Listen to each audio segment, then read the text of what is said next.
یہ جو عدلیہ اور سیاستدانوں کی پارلیمنٹ کی ایک مرتبہ پھر کشمکش شروع ہو گئی ہے، اس میں ٹھیک کون ہے، غلط کون ہے؟ دیکھیں اس میں کشمکش تو نہیں ہونی چاہیے. ٹھیک غلط کا فیصلہ میں تو نہیں کر سکتا. میں تو صرف ایک بات کر سکتا ہوں کہ جو بھی ادارہ ہے وہ اپنی حدود میں رہے. آئین میں لکھا ہوا ہے اس چار دیواری کے اندر رہے تو میرا خیال ہے نہ کوئی کشمکش ہے، نہ کوئی لڑائی ہے، اور ملک کے لیے بھی بہتر ہے. یہ تو سیاستدان بات نہیں کرنی چاہیے کہ فلاں بھٹو کو پھانسی کیوں دے دی. سیاستدان یہ بات نہ کریں کہ ججوں کے بیٹے ٹکٹیں بانٹتے رہے، ان کی آڈیوز موجود ہیں. سیاستدان یہ بات نہ کریں. اگر بات کریں تو پھر آپ ان کو کہتے ہیں جی کہ آپ آ جائیں. نہیں دیکھیں نا، اس پہ تو میں نے پہلے آپ کو کہا کہ احتساب جو ہے وہ صرف سیاستدانوں کو ہوتا ہے. ہونا تو یہ چاہیے نا کہ ایک چیز سامنے موجود ہے. ججوں کی تقرری کا طریقہ کار ہونا چاہیے، کیونکہ جج تو آتے ہیں چیمبروں کی سفارش پر. ججوں کی آگے پارلیمانی وہ ایک کمیٹی بنی، ایک سسٹم بنا، لیکن میرے خیال کے مطابق وہ سسٹم بھی اتنا جو ہے وہ مضبوط نہیں ہے کہ ججوں کی تقرری کا جو طریقہ کار ہے اس میں ضرور بنانے تو ہم نہیں ہے نا، ہم اس پہ بیٹھیں اس کو بہتر کریں.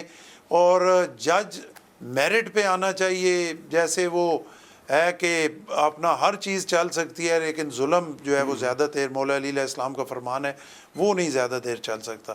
تو جہاں پہ غریب آدمی کو انصاف ہی نہیں ملتا تو اب ججوں پہ اگر آپ بات کرانا ہی چاہ رہے ہیں تو اس میں نہیں. دیکھیں نا اس میں چوہے صاحب بات یہ ہے، ایک غریب آدمی ہے، اوپر لیول پہ تو روز 100 موٹو بھی ہوتے رہے، اور پاکستان کی تاریخ میں 8 سے 13 تک سب سے زیادہ 100 موٹو جو ہے وہ پیپلز پارٹی کے گورنمنٹ میں لیے گئے، اور صرف اس وجہ سے لیے گئے کہ ان کو چلنے نہ دیا جائے، کہ یہ ڈیلیور نہ کر سکیں.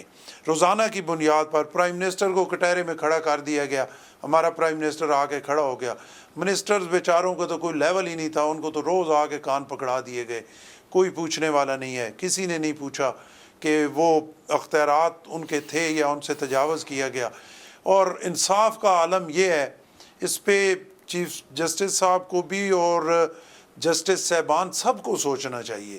ایک غریب آدمی کے 1 کنال زمین کا جھگڑا ہوتا ہے نا تو اس کی تیسری نسل پہ جا کے بھی فیصلہ نہیں ہوتا. ہمارا دیوانی قانون اور ہماری دیوانی تاریخیں اس تواتر سے بنتی ہیں.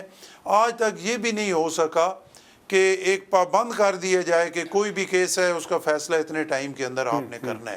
اچھا سر، ایک آخری سوال ہے. اور وہاں پہ لوگوں کا یہ عالم ہے اوپر لیول پہ روز خبریں بنوانے کے لیے، اگر آپ اس کو، تو اس سے ملک کا فائدہ تو نہیں ہے. اس